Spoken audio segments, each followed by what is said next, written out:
All right, so normally I have a title for the video and that's what I use as kind of like my intro. I do not have a title yet, but the main idea of today's video is going to be why powerlifters and strength athletes have a much better understanding of programming and training than people training for hypertrophy or bodybuilders do in the general sense. There's one simple reason for this in my opinion, and that's basically what I'm going to be talking about today. So strength gain is super easy to track. It's a literal number. So if your bench increases by 30 pounds, obviously you got stronger. The only two general variables that can fluctuate your strength numbers are going to be your body weight and your fatigue.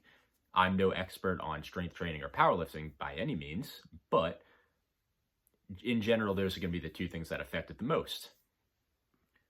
On the other hand, and this is where all the confusion stems from, and it will stem from this probably for the foreseeable future, unless we have some ridiculous technology, is muscle gain is extremely difficult to track. So guys, it all comes down to these assessments. When you're assessing your strength, it's a literal number. Like you just get plates and do some math, you add them up, how much does that weigh? Can you press it? A year later, can you press heavier than that? Okay, you got stronger. And you compare who gets the strongest, you compare numbers, it's extremely easy to track. Measuring muscle hypertrophy, on the other hand, is extremely difficult. And there's a bunch of factors that play into this because your body weight is obviously not the best way to track it because of all sorts of fluctuations of water weight and fat. Obviously, muscle is another factor too. And basically time of day, how much food's in your stomach, like there's all these different variables. And yeah, I mean, you can try like these electronic scanners and DEXA scans or whatever, but all this stuff will never measure it perfectly accurate. And when you're making these tiny little, basically incremental improvements over time with muscle gain, this stuff is nearly impossible to track. You literally just have to like cut your muscle out to actually measure it. And then you can only measure it once because it's gone. You can't actually track hypertrophy over time. So obviously that's a joke, but generally, for muscle gains, there really aren't any definite ways to track progress. There are a bunch of variables that gives you false assessments of progress. So that's why basically using a bunch of different methods to track hypertrophy is going to be your best bet.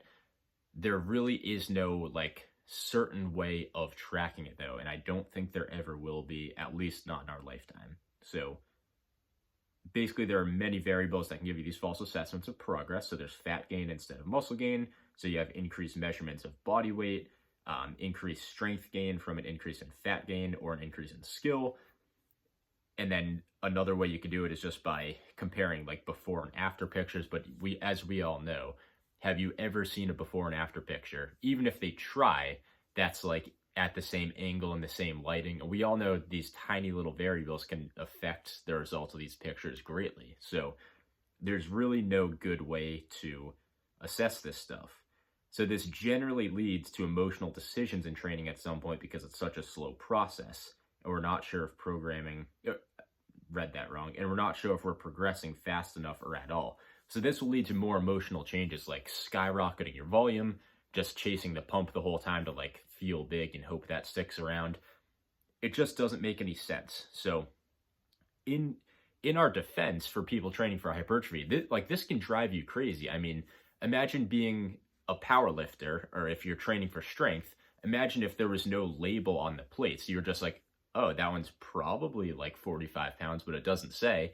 And like, let's pretend you can't really weigh it either. Like there's really no way to assess this stuff. So powerlifters, yeah, I mean, they kind of have it easier with this because there's a much more like definite and hard assessment for it.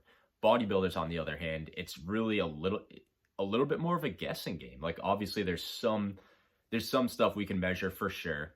Like, yeah, arm measurements, generally that's a pretty good way to go.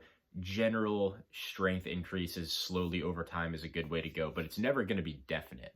And it's never going to be completely accurate either. And that's why this stuff is so difficult. And that's why all these crazy pump programs and whatnot just exist in the first place. That's why there's all this fear mongering and nobody understands it. Like, that's why it's literally 2022 and there's still 1,000 different YouTube channels talking about 1,000 different methods trying to like bring you to their way or scare you out of another way.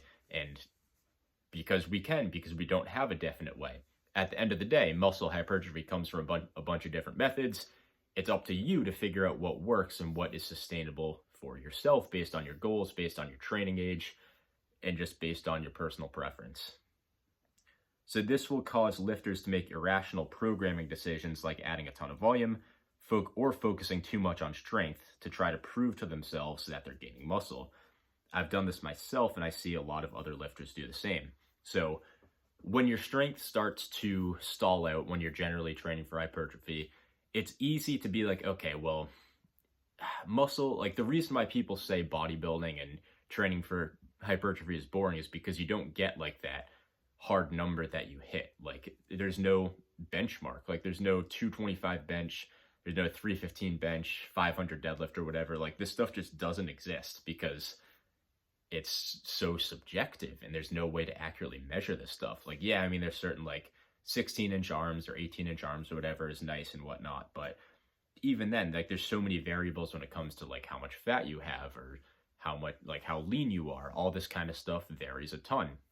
And at the end of the day, that's just one muscle group. So in general, what tends to happen to a lot of lifters is they're kind of led down this path of like, okay, this is getting kind of boring. Let me chase some strength. Let me turn into a little bit more of like a power builder or power lifter so I can continually like ensure myself that I'm making progress. And I'm not saying everybody does this, but I have seen a lot of lifters do it. I did it myself, and I ultimately broke away from what my initial goals were that never really changed, just to keep myself in basically this mindset that I am making progress, even though I probably would be making even better progress if I never switched to that basically powerlifting style training method in the first place. So I don't want to keep this video too long. I do want to try and keep it a little bit more on the short side. So I am going to leave it at that today. But if you guys have any questions on how this stuff works or my thoughts on it, definitely let me know in the comments. It's a pretty interesting topic. So I know today was quick, but thanks for watching.